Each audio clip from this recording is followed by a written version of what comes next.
There are two commands in Scripture that get me every time because I don't know that I really like them a lot. I like the idea of them, and they sound cool, and I like teaching it because I can be like, yes, go out and do this.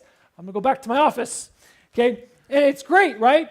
But that's not the way it's supposed to be. Jesus said, go make disciples of all nations. Go talk to people. And he expands on it a little bit more and says, you'll be my witnesses.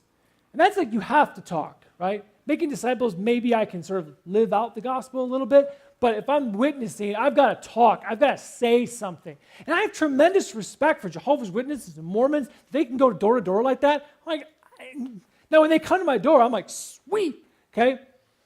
And I'll talk their ear off, but I'm not going door to door. That's just not going to happen. But I have tremendous respect for those that can. Now, some of you might be in that world, like me, where you're like, no. Anybody awkward like me? Who are my awkward people? Oh, there's my friends. If you want to have an awkward conversation later, come find me, okay? Sweet. All right. So how do you feel about talking about Jesus? Maybe some of you are like so excited you could wet yourself. You're like, yes, I get to talk about Jesus. Okay. Maybe. Anybody there? Anybody there? Anybody? Anyone? A few of you. One of two, maybe. Okay? Maybe hesitant, but nervous. Like, I'll do it. Right? A couple of you are there. Okay, that's better. Okay? And then there's the I'd rather be beaten and burned. That's me. Hey, I just don't want to. Okay? Which is a terrible thing. I mean, I'm bearing my soul here, right? It's a terrible thing. And, I grew up under the understanding that if you don't get out there and share your faith, then you're really not doing the Christian thing. So it freaked me out, okay? But the other part that freaks me out is that some people are really good at bringing people to faith. And some people, maybe you have, maybe you haven't. The harvesters, right? Those people that can reap a harvest. I know a pastor friend of mine, I gave him a really hard time because he's so good. He's so eloquent. He says things so well that I think he could just be like, Jesus. And people be like, oh, I give my life to Jesus. He's just so good. And I said, you know why you're so good, don't you? He's like, yeah, why? I said, because people like me do all the hard work. All you got to do is shake a tree. No, I'm joking, okay? But it meaning that I don't think that myself, and maybe many of you, are intended to be the tree shaker, to be the harvester. That's not for everybody. Some of you might be awesome. I love people like you because you're so good at it and it's so cool to watch.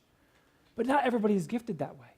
Some of us are like the excavators, the planters, the waterers, the other parts that we need, okay, to have God make things grow. God is using us in all different ways. So I really think that's the majority of us, actually, because that's some painstaking labor. And what we're going to talk about today is how that works, because I was brought up to the idea of always be closing, the sort of salesman tactic of ABC, always be closing. Never leave a conversation without sharing Jesus, right? Never leave a conversation without mentioning the gospel. Well, it may not always work. And that intimidated me.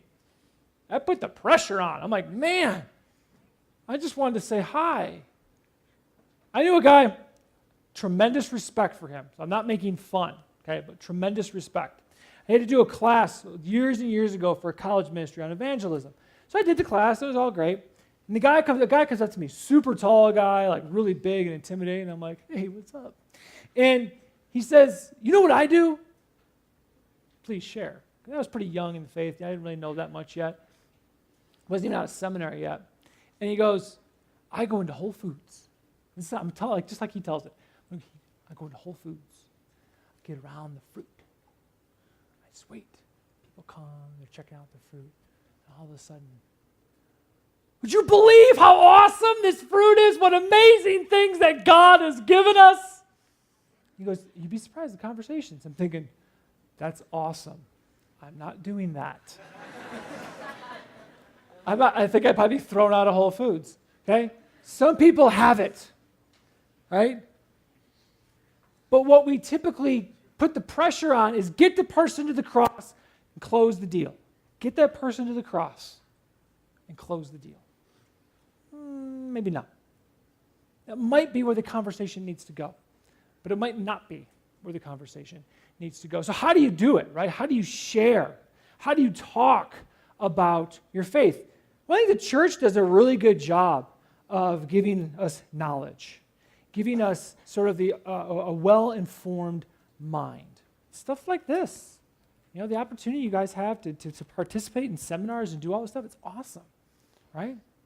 And I think your character is being developed. So many students I meet that look at how many people are even here. Look around. This just goes to show the character that you guys have, that you want to know, right? That's awesome. So my guess is you're probably living the life in practice that God wants you to live in terms of your character, your morality. That's awesome. But what we don't do is we don't have a method. We don't know when the conversation comes to me or when I see an opportunity for a conversation, I don't know what to do. I don't know how to bring Jesus up. I don't know how to say, do you know Jesus? Maybe, it's a very strange sort of concept. I'm not very good at that, right? And many of us aren't. So the question is how can we have a better artful method at sharing our faith, okay? The right method is going to provide us with the approach with a different and more effective goal in mind. You don't know where the person is, right? You don't know. Let's say we got the atheist. Whoops, the atheist over here. Okay, so the atheist is over here. Hardcore atheist. And on this side of the spectrum over at Z, we have the Jesus freak. Okay? Now, ultimately, your goal is to get them, let's say, from A to Z. Well, how do you do that? Well, what if they're not at A? What if they're at B? Right? So I need a method to get me from A to Z. But I also need a method that takes me from A to C, or to E, or to Q, or whatever. Maybe it's from Q to Z. I don't know where they are on this spectrum. I'm not going to start introducing the gospel if they've heard it 100 times. Maybe there's a different conversation. I'm going to have a different conversation with an atheist than I am a Buddhist, or a Hindu, or a Muslim, or a Mormon, or a Jehovah's Witness, or a New Age Deepak Chopra-like guru kind of guy. Whatever it is, it's a different conversation. But I don't know how that conversation is going to go until I actually start having a conversation. So how do I have that conversation? I keep asking the same question. Well, your goal has to be to stick a rock in their shoe. You ever have that rock in your shoe? Out here, it's probably a lot, okay? Put my shoe on the other day, and I had this nasty feeling in the side of my shoe. I'm like, what the heck? And it took me like an hour to figure it out on this tiny little pebble inside my shoe. It was driving me crazy. And it forced me to stop, take it out, to continue on. Your goal, your divine appointment with that person might be simply this: put a rock in their shoe. Get them to think. Your goal, the end game for you in that conversation may not be to bring them to Jesus at all. Maybe you just need to bring them from A to B. That's it. Someone else is going to do the rest. But you can walk away knowing you did your job. Okay? It moves somebody effectively from one point to another. Now, there's an alternative approach. There was a young man in Calvary. His name was Ben. And I was running a youth group. I was there for a few years. And he was a nice kid, but he was one of those kids that was always he's a real smart aleck. Was a bright kid, which didn't help things, right? Made him more dangerous. And we were outside one day at youth group, and he was just trying to push my buttons, and he was just, kind of not taking the Lord serious. And I walked over to him, and I went, bam! I punched him in the chest as hard as I crumpled the kid. I just crumpled him. And I leaned over and I said, Ben, When are you going to stop playing games with God? I led that man to the Lord right there. What happened if I punched a kid? I'd go to jail. So rather than punching people or shying away from the conversation altogether, we build relationships. We build relationships. Why share the gospel with somebody and then just leave them alone and never talk to them again? And maybe that's the context that you're in. Maybe that happens, and that's okay if that's all you get. But most of us exist in our area. And I always tell people, imagine if we just focused our evangelism efforts with the context that we're in, with our friend groups. Can you imagine the impact we would make? If we just focused on our friends and our family and the people that are close to us, how that would sort of like just multiply itself out and how awesome that would be. Okay? So building relationships is much better than punching people. So the idea here is to begin with questions. Now I'm going to give you some simple strategies, 2 questions, very simple, to help you craft that conversation.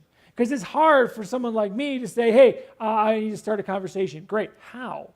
I don't know how to start a conversation, especially about you think about a morality issue, jump to a statement and say, oh yeah, what about this? And you go to a statement first. Okay? Some of you are prone to arguing. Yeah, we're my arguers. Got to be right. Okay? Be honest. Okay? That way you're right. Okay? Now, we can't assume that we know what people believe. We can't assume that at all. It just doesn't work. Okay? You can't assume, even if someone says, I'm an atheist, that doesn't necessarily mean they're an atheist. I know it sounds weird, but they might be something all entirely different.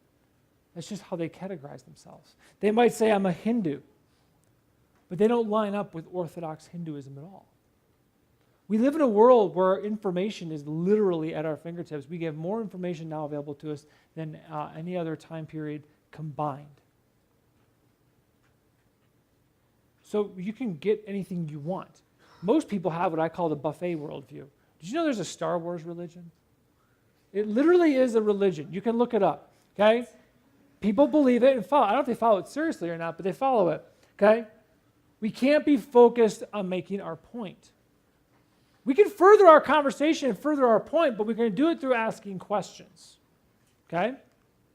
And finally, we can't attempt to simply shove Jesus down their throat.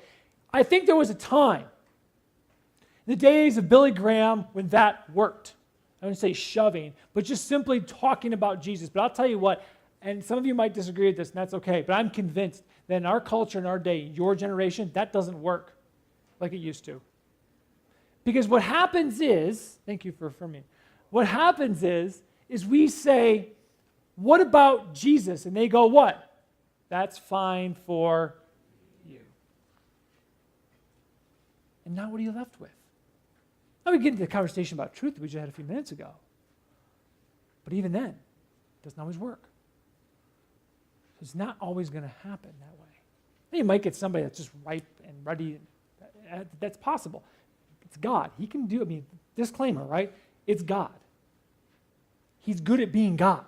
And he can do what he wants. And it works. If he decides that's how it's going to happen, that's how it's going to happen. I'm okay with that, obviously. Okay? But what it does is it dignifies the other person. You get to know what the other person believes. And I'm telling you, it takes the pressure off of you.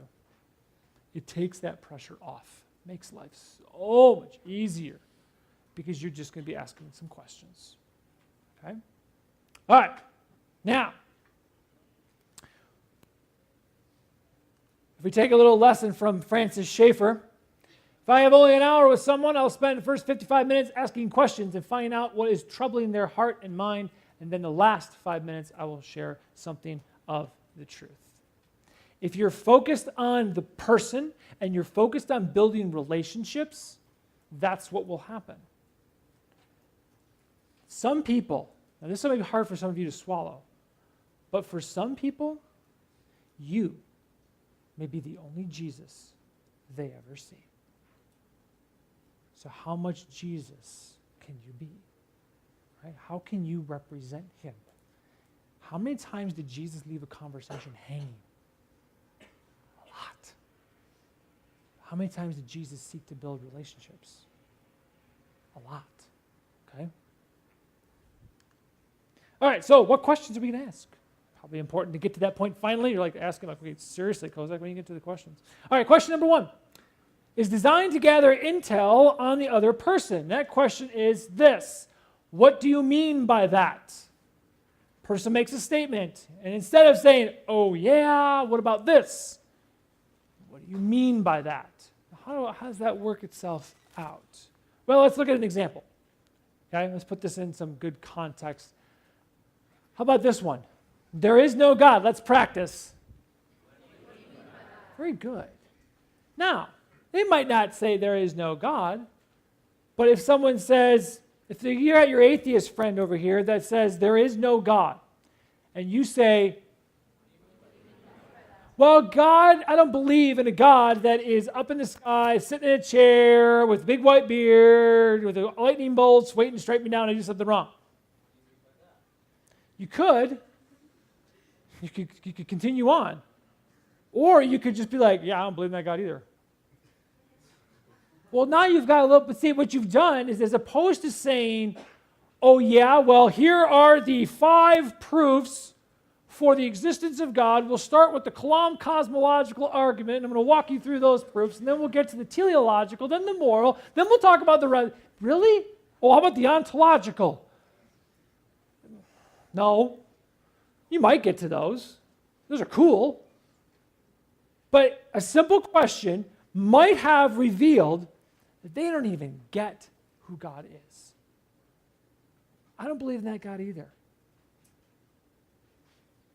Can I explain to you what God I believe in? And then we'll make a decision after that.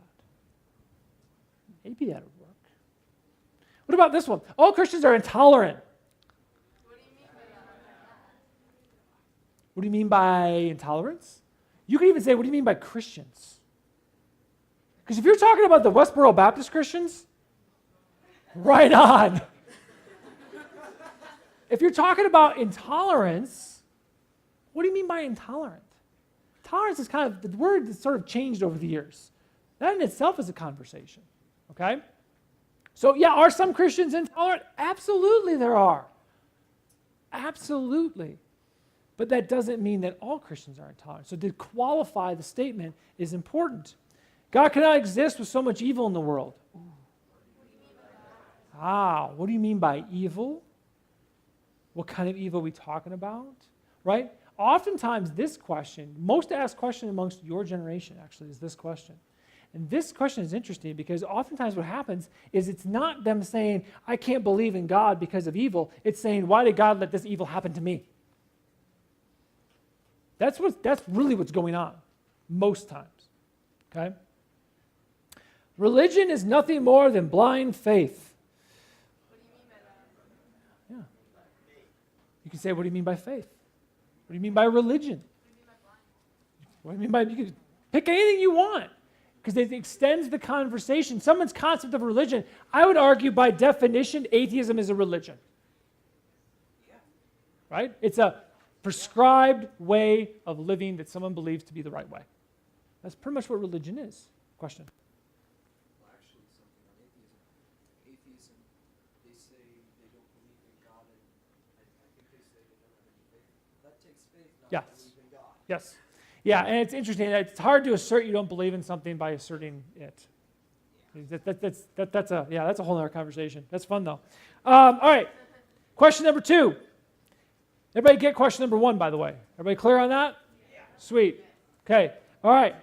Question number 2, then, is designed so you and the other person discover why they think the way they do. So you got what you think, now you got why you think. So this one is, how did you come to that conclusion? Now this is more of a probing question, right? It's okay, what do you mean by that? It's just kind of a clarification, trying to figure something out, kind of get into the person's mind a little bit. But this is really asking a person, defend your position. This is getting a person to really get into this a little bit, okay? So things like, people say, all religions are basically the same. How did you come to that conclusion? Now, see how I said that? How you say this matters. Because you could say, how did you come to that conclusion? That's interesting. Or you could be like, how'd you come to that conclusion? Moron. So, your attitude counts, okay? What about religion is the source for all wars? Yeah, I would be really interested to hear how someone comes to that conclusion, because it's not historically accurate. But in a world where we live with the age of the internet, you can find out pretty much anything, whether it's right or wrong. I mean, I tell students all the time, Wikipedia is not a reliable source for a paper, okay? Sorry to ruin that for you. Okay? My favorite one, the Bible is full of contradictions. Yeah. Now this opens up a whole other can of worms, right? This one's interesting because what happens is then you're forcing the person to sort of reveal their cards a little bit. How much do you know about the Bible? Well, they might know a lot. They might know nothing. Now, you don't want the person to look dumb or feel dumb, but you do want to expose the fact that they're just making what we call one-off statements. Like, hey, you can't just say that. You've got to have some backing to it. And what this question does is reverses the burden of proof back on them. They make the statement. They have to back it up. And all along, you've had this conversation now, and what haven't you done? You haven't said a single statement. All you've done is ask questions. And you're finding all this information out about them, and you haven't made a single assertion about Jesus, or about God, or about the Bible, or about anything. Now, some of these might open up those conversations, but you don't have to dive into that right away. You can simply ask the question, okay? So if the first one tells you what a person thinks, the second question tells you why they think it. Okay? And that's what you're aiming for. Everybody has to have a reason to believe what they believe. You can't just believe in something because they feel like it. Some people kind of do. But that's not intellectually honest. And eventually they'll come to, changing that belief. And what questions do is ultimately will open up the flaws of their worldview. Everybody has one. Sometimes they're convoluted, sometimes they're wrong. But I said this in the last session. If the Christian worldview is right, if Christianity is absolutely true, it means anything that goes against it is false. Any worldview to the contrary is false. So it doesn't matter how fervently they believe it. What matters is what is actually true. If the Christian worldview is true, your questions will sort of flesh it out and help them realize that their worldview is actually false. And if you do it right, it takes practice, but if you do it right, you'll never have to tell them that. Well, and I could jump it down their throat and be like, no, Jesus did. Or I could agree with them. Because I borrow this from Louis Giglio. When light came screaming out of the mouth of God, it was probably fairly loud. Okay, I'm good with that. So we'll call it a Big Bang. That's sure, no problem, right? God may have made some noises. I don't know that for sure. But okay, fine. As long as it's God who made it go bang, I don't care. So it gives me a point where we can work off of something together, as opposed to me just being sort of contradictory all the time and telling that they're wrong all the time. Now, one caveat, I mentioned that your attitude, you can't get mad. You can't get into an argument. Those of you that love to get argumentative, you got to chill. If they say something offensive, who cares? I mean, really, who cares? Okay? It doesn't matter. Let them offend you. It's kind of fun. Because if you get mad, you lose. If they get mad, you lose. But if you remain cool and you have a great dialogue with them, they're going to walk away going, that's a different kind of Christian that I'm used to. And that's the kind of person I want to go to ask questions. That's the kind of person that I want to explore this more with. That's the kind of person I'm okay talking about what I believe and why, because they're not judging me for what I believe. They're just asking me questions and making me think. Now, you may walk away from the conversation never actually knowing what happened, but my guess is when they go in their room alone at night, they're thinking. They're processing because they've got the proverbial rock in their shoe. Okay? And here's one of the better parts. You don't have to know it all. I took one class of apologetics when I was in seminary, and my pastor said, "Hey, can you teach a class?" Sure. And I didn't feel like I knew anything. I had to go research a bunch of stuff. Then I went and got a master's in it. Still don't know so many things. There's just so much information. So don't feel like you're going to have to know every little thing. One of the greatest things you can say is, "I don't know. I'll go find out." Because now you've got a conversation opener, right? "Hey, I got an answer to your question." Right? That makes more sense. It's a little bit easier to deal with, okay? So you don't have to know it all. Good ambassadors will ask enough questions to create some cognitive confusion in somebody's mind, opening the door for new ideas. And that would be your goal. Put a rock in their shoe, give them something to think about a little bit, and get them opened up for new ideas. All the while, just being winsome about it, being cool and calm and collected, and being calculated. And you get good enough after some practice, and you'll walk away from conversations and go, "Oh, I forgot to ask this. Oh, I should have said that." Yeah, sure, that'll happen. But over time, you'll get better at it. And you'll know more. And you'll be more confident. Okay? Ravi Zacharias, as usual, says it really well. "The longer I am in this work, the more I realize that the intellectual struggles are merely the hazardous waste of life, blocking the heart from truth. The task of apologetics is to carefully remove that hazardous material and keep it from igniting into a destructive fire. One that is done, let me try that again. Once that is done, the way to the heart is always through the way of the cross, God's love for each and every one of us. This will open doors for you to get to the cross. It may not be you, be somebody. It might be you, okay?